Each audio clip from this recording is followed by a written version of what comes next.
Նոր զարգացումներ կան ըստ էության արդեն եկեղեցի իշխանություն հարաբերություններում այսօր Նիկոլ Փաշինյանը որպես փաստ գրել է, որ կաթողիկոսը զավակ ունի եւ եթե նա հերքի ինքը անհերքելի փաստեր կներկայացնի, այսպես միջև ուր է գնալու։ Նախորդ հանդիպման ես այս առիթով ուրեմն ձեզ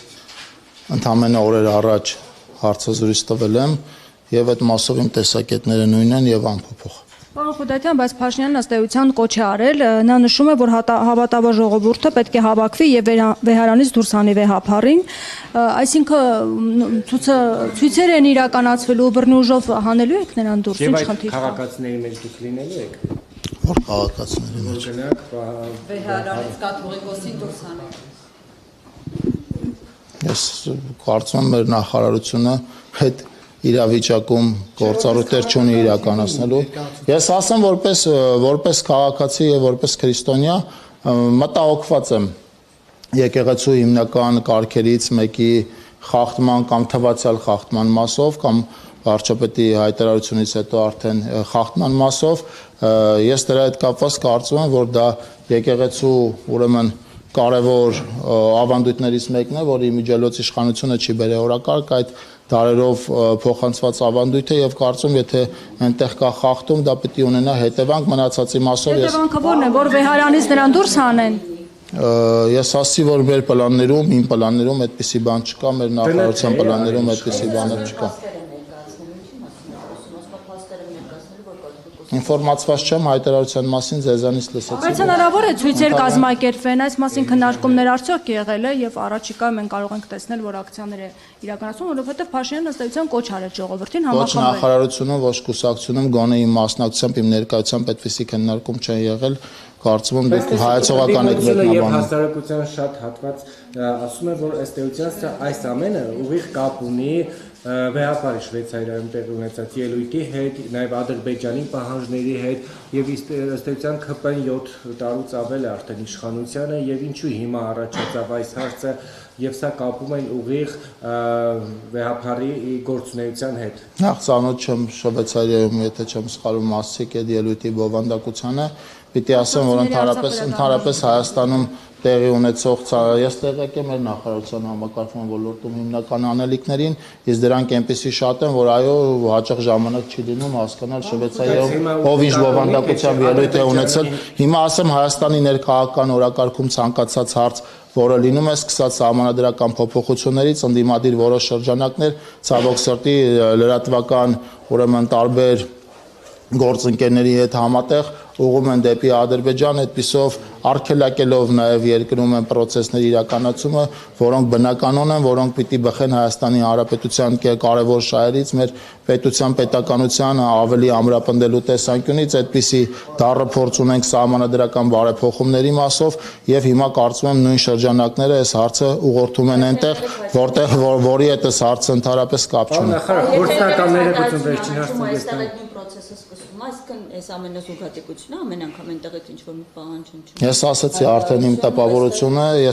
արդեն իմ տպավորությունը, պիտի արձանագրեմ, որ տարբեր տեղերից տարբեր շրջանակներ շահագրգռված են Հայաստանի ինքնիշխանությանը հասնող վնասների մասով եւ չեմ բացառում, որ այդտեղ իմ ասած եւ ձեր ասած շրջանակների շահերը համընկնում են։ Գործնականորեն ինչպես է իշխանությունը պարզելու, օրինակ եթե ի վերջո հաջողվի, հա, կաթողիկոսին հեռացնել նոր կաթողիկոսի ընտրությանը, որին իհարկե իշխանությունը չի մասնակցելու այլ եպիսկոպոսների, բայց ինչպես եք ընտրելու,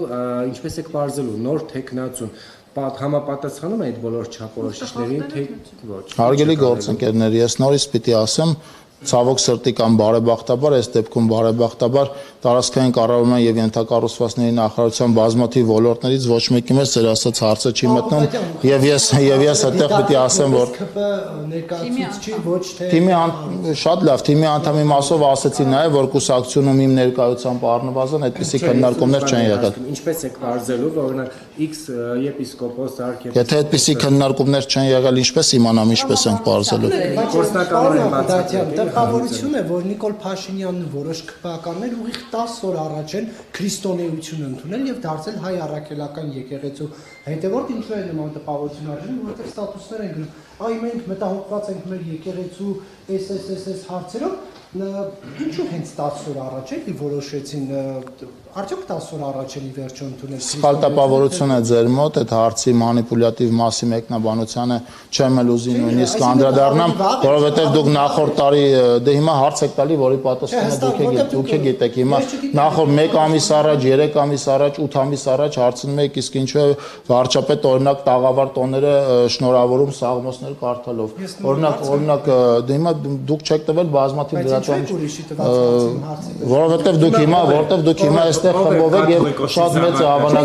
շատ մեծ է հավանականությամբ կիսվել է Նիկոլ Փաշինյանի ինֆորմացիայով, ով է կաթողիկոսի Եթե կոնկրետ հարց եք տալիս, կոնկրետ պատասխանում եմ ոչ։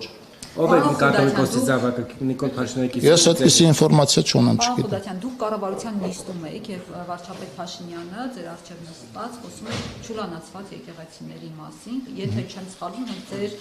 զեկուցած հարցի շարունակությունն էր, հա, այդ աղմկահարույց հայտարարությունը, դուք ձեզ ինչպես զգացիք, իսկապես գտնում եք, որ մեր եկեղեցիները ճուլանացված են։ Առնվազն այդ հայտարարությունից հետո համացանցում հայտնվեցին բազմաթիվ փաստեր, բազմաթիվ նկարներ, որոնք եւս մեկ անգամ հաստատում են, որ վարչապետի այո, այդպիսի բազմաթիվ նկարների եմ ես հարգելի գործընկերներ, եթե հարցը տալիս եք, թույլ տվեք մինչև վերջ պատասխանեմ։ Նորից պիտի ասեմ, համացանցում հայտնվեցին բազմաթիվ այդպիսի նկարներ, որոնք եւս մեկ անգամ եկան ապացուցելու, որ մենք այնտեղ խնդիր ունենք եւ մեր բազմաթիվ գործընկերներ այդ խնդիրը փոխանակ նկատեն եւ գնանք այդ խնդիրների լուծմանը, ընդհակառակը հայտարարությունից անմիջապես հետո անցան հերքելուն, ինչպես իհարկե սովորաբար լինում է, մենք այդ ձեռագրին սովորենք, արդեն չենք էլ ուզում մեղադրել եւ այդ մասով բովանդակային քննարկման մեջ չենք էլ ուզում մտնել, ընդհանուր առմամբ պատկերը հետ էր։ Դուք կարծում եք, որ վարչապետը իր վարչապետի լիազորություններից բխող բոլոր պարտականությունները պիտի դնի մի կողմ, զբաղվի եկեղեցու հարցով։ Իսկապես գտնում եք, որ սա այդ ամենակարևոր հարցն է, որ նա հիմա պիտի զբաղվի։ Շատ լավ, հանրապետության վարչապետը իր բազմաթիվ հրապարակումներում ասել է, որ սա այս հարցը հետաքրքիր է եւ նաեւ ես եմ ասել մի քանի անգամ եւ մեր այլ գործընկերներ, որ այս հարցը մեզ հուզում է եւ այս հարցը մեզ ուրեմն անդրադառնում է այնքանով, որ մենք հայ քրիստոնյաներ ենք, ովքեր հայ առաքելական եկեղեցու հետևորդներ են եւ որպես քրիստոնյա եւ որպես հայ առաքելական եկեղեցու հետևորդներ, այո մենք կարող ենք բարձրաձայնել այս հարցը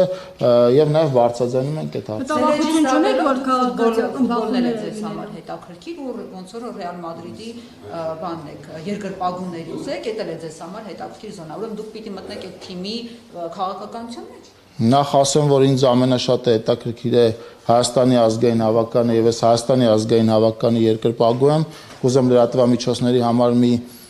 գաղտնիք էլ բացեմ, նաեւ Հայաստանի ֆուտբոլի ֆեդերացիայի շահառուների կոմիտեի անդամ եմ եւ այնտեղի գործառույթներով այո կարող եմ միջամտել նաեւ Հայաստանի ֆուտբոլի ֆեդերացիայի այս կամ այն աշխատանքին կամ Հայաստանի ազգային հավաքականի գնահատական, հիմա գնահատական կտակ չէ շահառուների կոմիտեն Չէ, ձեր մասով չէ։ Շահառուների կոմիտեն իրականում այդպիսի գործառույթ չունի, բայց դրանք էլ գնահատականների հարց են, մեկի համար ինչ-որ բան լավ է, մյուսի համար ինչ-որ բան վատ է, այնուամենայնիվ հայկական ֆուտբոլում իմ համար դրական բազմաթիվ բաներ կան, բայց խնդիրներ կան նաև ազգային հավաքականի խաղի հետ կապված եւ կարծում եմ այստեղ պետք է աշխատանք տանենք բոլորով, որպեսզի որոշակի իրավիճակ կարողանանք դրական ապահովել։ Իմիջիայլոց այսօր երեկոյան ազգային հավաքականը խաղում է, բոլորիդ կոչ եմ անում երկրպագել հավաքականին դրական արդյունքի ակնկալիքով։